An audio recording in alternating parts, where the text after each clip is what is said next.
खबर शामिल करते हैं कराची से। मिर्जा आदिल बे के मुताबिक चेयरमैन कोरंगी टाउन मोहम्मद नईम शेख ने यूसी 7 के वाई एरिया में वाक़या TMC primary school number 9-10 girls और बॉयज में जारी तामीराती काम का जायजा लिया। इस मौके पर मुइजुद्दीन, पीपल्स यूथ पीएसएफ 95 के सदर Waqar Lodhi, additional director education Korangi Asif Umar और टीएमसी कोरंगी के दीगर अफसरान भी मौजूद थे।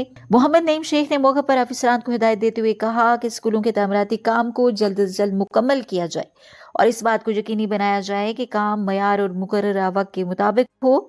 उन्होंने कहा कि कोरंगी के अवाम को ज्यादा से ज्यादा बल्दियाती सहूलियात फराहम करने के साथ साथ तालीम पर भी खुसूसी तवज्जो दी जा रही है। उन्होंने मजीद कहा कि कोरंगी टाउन के मसाइल के हल के लिए दिन रात मेहनत की जा रही है और ये जदोजहद बिला तफरीक जारी रहेगी। चेयरमैन कोरंगी टाउन ने इस अज़्म का इजहार किया कि कोरंगी टाउन के तमाम बल्दियाती नुमाइंदे अवामी खिदमत में मुकम्मल ताउन के साथ मसरूफ़ अमल हैं और इलाके की फलाह व बहबूद के लिए हर मुमकिन कोशिशें की जाएंगी।